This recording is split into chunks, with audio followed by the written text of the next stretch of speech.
Headlines most affecting Abbotsford this week. Hitchhiking woman assaulted on Peardonville. Impaired-driver-palooza last weekend. The cops removing 23 drunk drivers. Rustad gives Abbey MLAs their portfolios. And, it was a tough day for Abbey High School football. Alex will have more in sports. Our guests this week include Helena Paul of Chillsounds to talk about the Stallo New Year event. All right, Abbotsford, let's get started.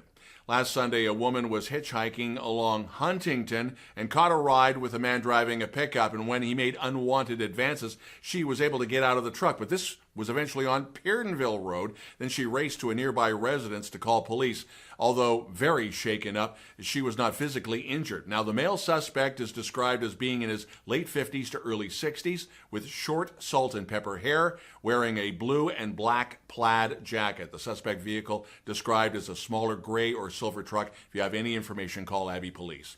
Speaking of which, last weekend, in a 30-hour span, Abbey PD removed 23 impaired drivers from the road. Now, these numbers continue to be a concern for Abbotsford Police. Now, yes, this is the time between Grey Cup and Christmas parties, but Abbotsford Police saying that if that's part of the root cause, that shouldn't be the root cause. And ironically, Operation Red Nose is going to start operating within Abbotsford and Mission next weekend, starting December the 6th.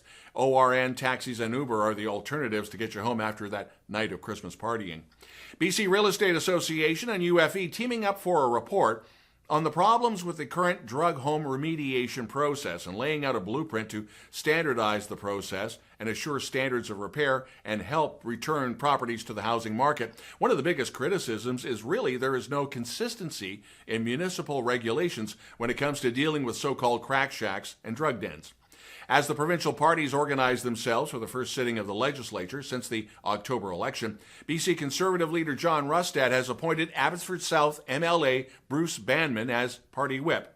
Abbotsford Mission MLA Rianne Gasper has the portfolio of childcare and children and youth support. Abbotsford West MLA Corky Neufeld has the post-secondary education portfolio, and Langley Abbotsford MLA Harman Bagu has the transportation portfolio.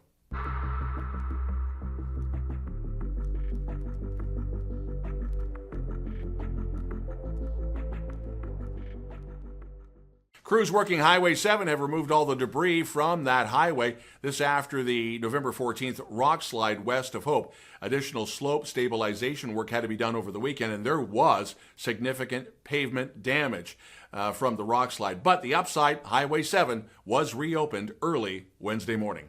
The postal workers' strike is now into its second week. There are concerns about end-of-the-month checks, like Canada Pension, social insurance, old age pension. Now, there are postal workers on a volunteer basis who will deliver those checks if you're not already receiving that through direct deposit. So far, mediation has stalled in the talks as both sides are very far apart when it comes to their demands. And the Libertarian Party of Canada, they've named Alex Johal as their candidate for the December 16th by-election. This is a federal by-election in Cloverdale, Langley City. Now, Alex has represented the Libertarians 3 times, where he was one of the top vote-getters for the party. The by-election to replace the former Liberal MP John Aldag, who ran with the NDP in the provincial election, but lost to the BC Conservative candidate Harman Bagu. Now, Joel ran as the candidate for Langley Abbotsford in the October 19th provincial vote. Coming up, our interview with Helena Paul of Chillsounds, and then sports with Alex. That's all coming up. This week continues with Helena Paul, and the last time we got together, we were talking about something called Chill Couture. Mm-hmm. We've got something new coming up on the weekend, not this weekend, but the following weekend, and it's a Stallo New Year. This is a really cool, is this a new concept? Is this something that's been germinating for a while? Where did this all come together? Well, I was thinking about the fact that everyone celebrates like a New Year night and a New Year's Eve. And in the Stallo culture, from what I was taught from some elders, is that we don't have a particular linear time and day. It's more of a seasonal change. Yeah. So right now, basically in November, sort of December time, people are putting away their canoe paddles and they're starting to get ready to go into the winter dance and winter ceremony. So we wanted to kind of showcase that in this event, the Stallo New Year event, December 7th. And with an Shwohuam. And Shwohuam are origin stories. So it's when a person or a spiritual person came through, wasn't necessarily people, but they came through to sort of make the world and make the laws in the land. Okay? So in this particular origin story, it's with the goat people of Yuchiam. So Cari Lynn Victor is performing this story, and it allows people to understand the connection and the deep interconnection that the Yuchiam people have with Mount Chiam, so Tlilake, because that's where the goat people came from. And that's where their lineage is from. So they're basically, that's part of their area where they want to keep and take care of and have a deep relationship with that space. And so she wants to just express how we all sort of have a deep connection with that mountain. Tlilake is up there looking over the entire Fraser Valley and taking care of the people. So those things are going to be explained that evening. Now, we've got Carolyn. Are we going to have other elders talking with stories and that? Or do we have dance? What do we have? Yes, there's going to be some drumming and singing. I have some folks coming to do that from Squaw. And they're going to showcase and explain where the songs come from, what purpose they have, and where they can be used. So I'm really excited for that, because sometimes we hear a lot of the drumming in the songs, but we don't always hear what they're about. Yeah. So this will give a really good, intimate opportunity to really understand and hear and learn what those songs are. And it's not I hate to use the term somber. It's more of a joyful thing. And any other parts of this that we want to talk about? Well, I wanted to let you know that our MC for the evening is going to be Chris Thomas, and he's also a champion canoe puller, and he also follows the powwow circuit. So he's going to share some really beautiful words with us as well, because he also speaks the Halkomelem language. With it is very extremely important that we, keep that language alive and going, because as we know, your culture, your values, and everything is intertwined within your language. Yeah. So. And I got to say it because I love the food. Do we have lots of...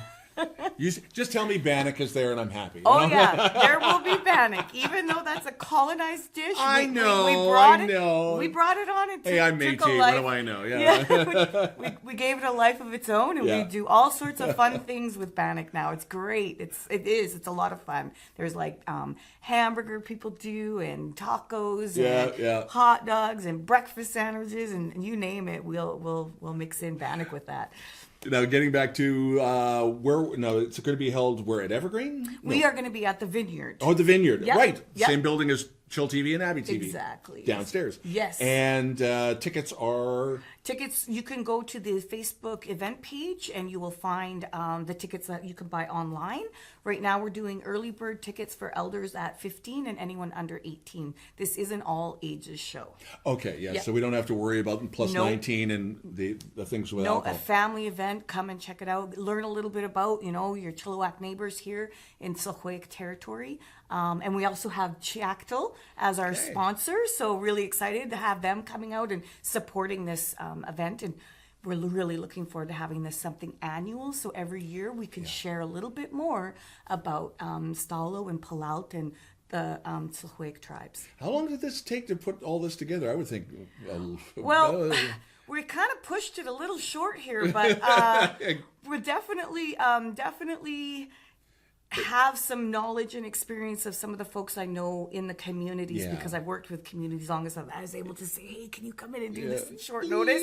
Yeah, and they're like, yes. So, it's kind of all, the stars are aligning. And you're all over social media, so that's a good thing. Facebook, is there a website as well, or just the Facebook? Just the Facebook, yeah. Okay. Helena, again, a big thank you. Looking forward to this. This is December the 7th? Yes. Great stuff. Thank you so much. You're welcome. And I'll be there for the food. Don't worry. Okay. More than just the bannock. You're watching This Week.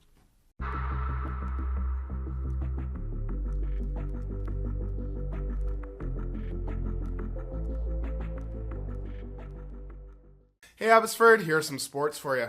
Starting with hockey. On Friday, November 29th, the Abbotsford Pilots are hosting their 24th annual Teddy Bear Toss as they face off against the Coquitlam Trailblazers at 7:30 p.m. at MSA Arena. The Pilots have partnered with the Abbotsford and Mission Salvation Army, as well as Angel Tree families, to provide food and donations, as well as stuffed animals to those in need. Bring your stuffed animals and non-perishable food items to the game and support a great cause. Music will be done by the Cascade Christmas Brass. On the playing side, the Pilots are currently third in the Harold Britton Conference with a 13-11 record. The Port Coquitlam Trailblazers and the Pacific Junior Hockey League announced the 2025 PJHL All-Star Game will be hosted at the Port Coquitlam Community Center on Monday, January 13th, with the event set to feature the top players from across the league showcasing their exceptional skills. This includes the Abbotsford Pilots, Chilliwack Jets, and the Mission City Outlaws. Local high school football was a rough one for two teams. For the second straight season, the Robert Bateman Timberwolves senior varsity team has been chased from the playoffs by the Windsor Wolves. Windsor again was the alpha pack, beating Bateman 44-28 to win the dogfight inside BC Place at the AA semifinals last Saturday. And a semifinal game for the ages ended in heartbreak and disbelief for the WJ Mowat Hawks senior varsity football team. An offensive shootout between the Hawks and the South Delta Sun Devils literally came down to the final moments, with South Delta edging Mowat 43-42 in the AAA semifinals, also at BC Place on Saturday. The games are available on the BC School Sport YouTube channel. Over in basketball, the UFV Cascades women's basketball team started off slow, but rallied behind 5 deep three-pointers from their deep distance shooter Nikki Kabuko to come back and beat the Victoria Vikes 68-62 on Saturday afternoon in Abbotsford. The win sees the Cascades move to 6-2 on the season, while the Vikes dropped to 4-4. Meanwhile, the Cascades men's basketball squad held off the number one team in the nation for 3 quarters, but the Vikes pulled away in the final quarter to take the game 100-75 Saturday afternoon at the UFV Athletics Center. The Cascades men's are now 3-4, while the Vikes move up to 7-0. Both Cascade squads are away November 29th at Trinity Western University for a game at 8 p.m., then turn around and head to UBC Okanagan November 30th for a game at 6 p.m. against the Heat. Staying with UFV, the U Sports number 2 ranked Cascades women's volleyball team finished their weekend trip to Kelowna with a 3-set win over the UBC Okanagan Heat. The Cascades took the match with a set scores of 25-23, 25-17, and 25-14 to finish their first semester of play. The win sees the Cascades move to 9-1 this season, while the Heat drop to 3-5 in Canada West University's Athletic Association. The Cascades will now have a mid-season break until CWAA resumes action when they face the Calgary Dinos at home on January 17th and 18th in Abbotsford. The men's volleyball team were unable to gain momentum as the UNCO Heat take the game in 3 sets on Saturday afternoon in Kelowna. The Cascades are now 2-8, while the Heat are 6-2. As with the women's team, the Cascades lads don't return until the new year for an away series against MacEwan University, January 10th at 4 p.m. and January 11th at 2 p.m. Catch all the action on Canada West TV. That's your Abbotsford Sports Update. Coming up, Cari with the weather.